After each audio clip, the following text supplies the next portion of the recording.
There's an interesting new dance being done with this platform, and they have made an error that they're not going to be able to recover from.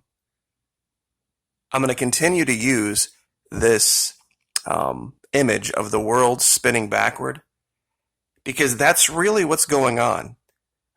Some time ago, part of what we were covering along with Antarctica, Venezuela, was psychological operations and training people to understand those dysphorias and how the media was using those tactics, those techniques that they teach the military to make you believe things that aren't true. They have just ramped this up now to a global scale. And so many things are in play now: confirmation bias, anecdotal evidence, availability heuristic.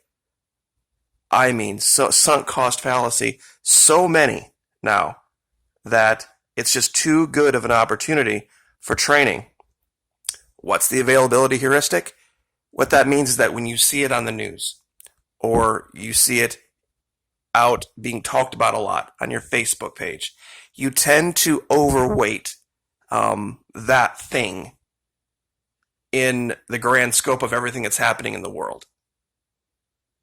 Because so many people are now a slave to the internet, anyone who can control those images, those ideas, can control the minds of virtually everyone in the world. Imagine someone without access to the internet for, say, the last 6 months. Maybe somebody got locked up for some reason. Or they say they went on some kind of a hiatus. Maybe after Christmas, they decide, you know what, I'm going to go hike through this region, this uninhabited region. And they came back now. How is it that, I bet you they wouldn't be afraid of the coronavirus, but everyone else is. Sometimes it's a matter of perspective. I'm going to show some new numbers and show you something that is frightening about the numbers they're reporting. And you can add this up for yourself. You don't have to believe me. You can go here for yourself. Believe it or not, in the numbers they're reporting up here, see this number up here that says 118,888 cases? Do you know what they are including in that number? They are including those who have passed away. No lie. You've got to look at this, guys. You have to look at these numbers and add this up. They are not subtracting the people that have died. They're calling them cases. If that doesn't convince you they are manipulating the numbers of this story to keep you afraid and overblowing it, I don't know what will. I can't remember any other time with any other outbreak of anything where they counted in what they were calling the cases of those who had passed away. Because look, recovered and discharged, 65,105. Deaths, 4,269. Add those together, you get this number, 69,374. Currently infected patients, 49,000. What does that come out to? 118,888. So they're counting people who are dead. They're counting people who aren't sick. The recovered number, 65,105. People who have recovered and people who are dead aren't cases. Those aren't cases of people out there running around who could infect somebody. They can't. Worldometers.info/you-know-what. This is absolutely insane. This is a form of manipulation I've not seen. Confirmation bias. What I just showed you, what the facts say, and then what confirms your belief, right here in this middle, this is what you're going to put on your Facebook. This is what you're going to Twitter about. This is what you're going to talk to your friends about. Because this over here doesn't give, and for those who are trying to continue to say, you don't know what's coming for America. Yeah, guess what? Neither do you. And I'm going to make a prediction, and you can hold me to it. The current leader of this country and I have some differences, but I think in this case, he has done something that has solidified his next 4 years. The story in September and October, I know it's March now, and I'm not going to delete the video. You can go ahead, download this video, record me saying it. I'll say it again. The story in September or October is going to be how the steady, calm, firm, unpanicking hand of Donald J. Trump got us through what would have been the greatest plague of the world. Because of his not overreacting like the pansies on the left-wing media, he guided us through that crisis. And it wasn't nearly as bad as you know it would have been. You know those people that were the depopulation people, they were gonna kill everyone. And boy, because of him and his firm leadership, it didn't happen. Because he protected the economy of the world. That's gonna be the story. Because this is gonna be a giant nothing burger.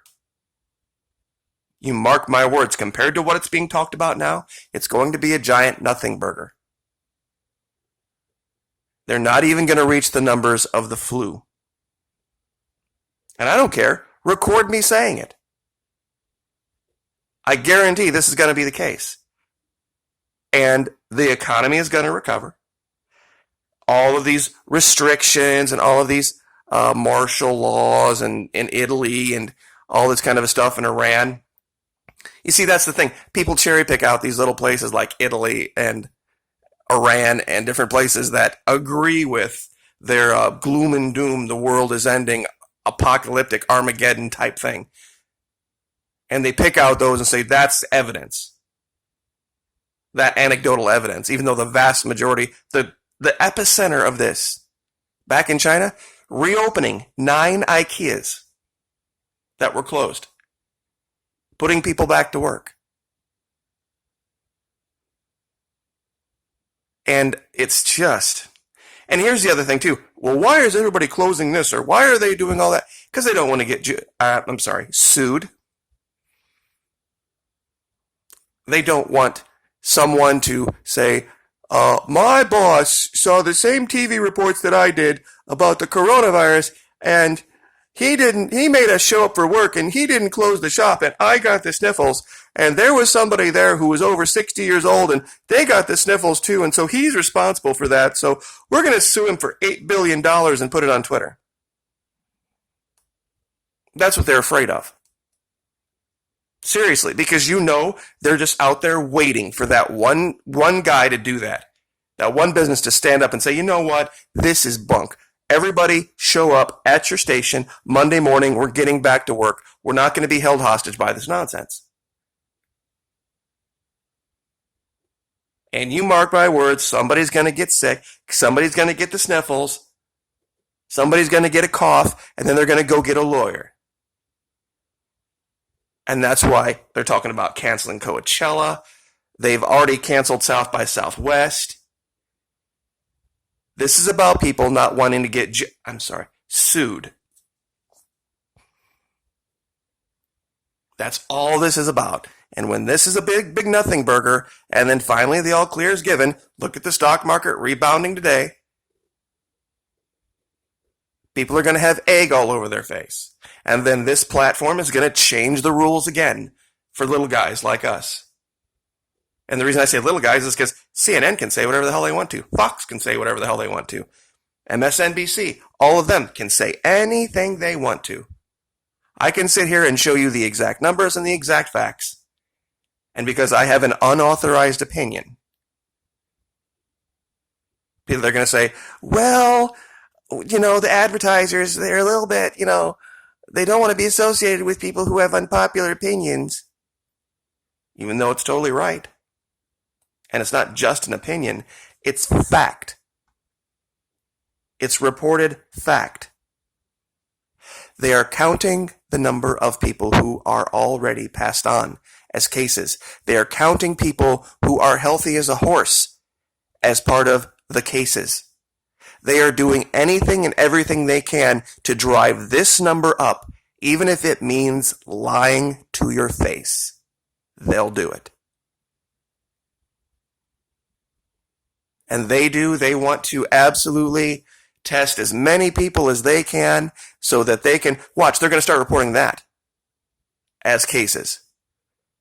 People who likely have it, meaning people who have submitted for testing, or provisionally positive, meaning no positive, but we kind of think maybe they have symptoms, so we're just going to go ahead and put them in the case column. This is the number right here. People who currently have it. And of those people, the vast majority of them would gratuitously be called the walking wounded, what we call the walking wounded in the military. People who had the sniffles, people who had colds, who had fevers, who just showed up and gutted it through. 43,000 out of 49. In the entire world, there are 6,000 people-ish with serious or critical status. After 2 months. After 2 months. I don't know what your definition of pandemic is, but it ain't mine.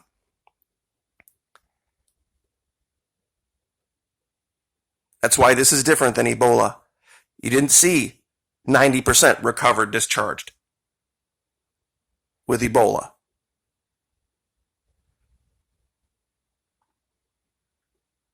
Look at how it's leveling off.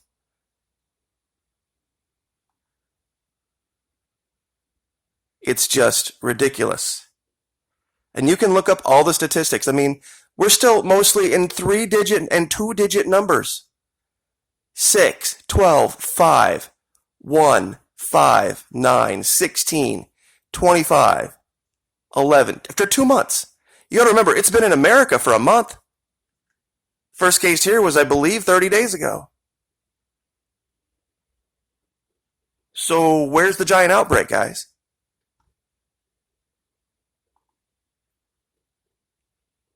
You see, they don't want you to know the real numbers. Because it was something that got out of hand. And now it's a legal issue. Because if anybody gets even a little bit of sniffles or gets a cold, everybody's going to freak the hell out because they don't want them going to lawyers and suing. But mark my words, by fall, once this giant nothing burger gets exposed, the next shift they're going to make is that, gosh, man, I'm sure glad we had this guy in charge. And look, I agree with him. It was a nothing burger. And I'm sure he would probably say, I didn't really have to do a whole lot. It was a nothing burger from the beginning, and it ended up being a nothing burger. So, calling it right now. They're not going to be able to use it against him because it's all going to be water under the bridge. I'm also going to predict coronavirus Halloween costumes. You're going to see them. Like, share, subscribe.